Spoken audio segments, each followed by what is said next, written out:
types of organisational challenges I've dealt with in my career have been varied.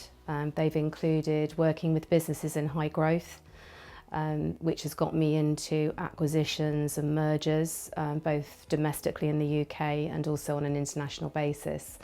I've also worked at the other end, where I worked for an amazing business, which was then acquired by another fantastic business in the United States. So that gave me the real insight into what it's like to be on the receiving end when you're going through an acquisition situation. The kinds of organisational challenges I've had to deal with have been many and varied. I think some notable challenges have been around M&A. So, for example, leading all of the HR work streams to create one new company following the merger of two.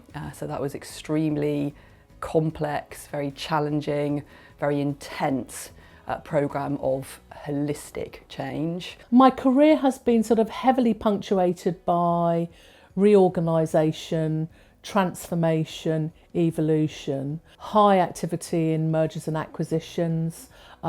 Also digital has very, very dominantly featured, so often helping organisations put in their first both e-commerce functions and also growing their digital presence as well. Some of the challenges I've come across as a CPO, one is like scaling into different entities, understanding the different cultures. But I think having travelled over 100 countries, like I understand and have worked with people from different cultures, and I don't think everyone always gets that. And so it's about educating the executives and CEOs. From an exco and a board perspective, I've had some challenges around some of the dynamics there, which have required a huge amount of tenacity and resilience, a lot of emotional intelligence to kind of navigate through sensitively and appropriately. Probably one of the things that has really defined me is the ability of going in and helping businesses, whether they're trying to grow, whether they're transforming, or whether they're in distress.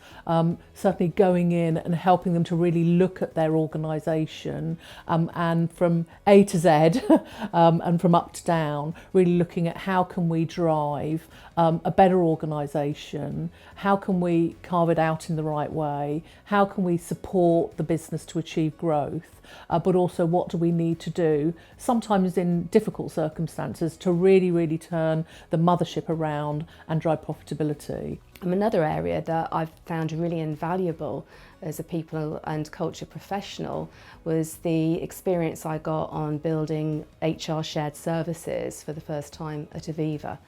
And again, that helped me build my commercial skill set from a process perspective, from a cost-saving perspective, and also, most importantly, ensuring our customers, be they our line managers or our colleagues that work with us, were getting the best possible they could from us. I've done a ton of work in vision, values, culture.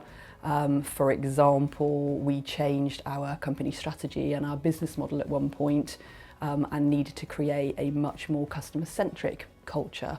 Before even the role of and the word of business partner was invented, you know, I was really commercially business partnering with CEOs and leaders to really sort of talk to them about what they wanted to achieve in their business and how we drove that forward. In previous organisations, there's been conflicts, like people not understanding each other, you can't really be yourself, like if you challenge, that's not going to go down okay.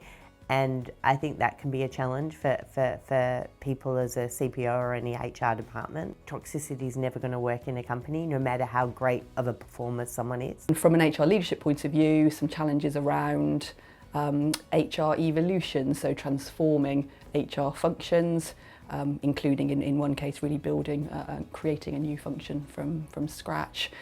And I think beyond some of those examples, I think for any CPO that's in an organisation, perhaps more of an SME, where you have limited internal resources, there's also the challenge of balancing being deeply strategic one moment of the day, right the way through to deeply operational the next.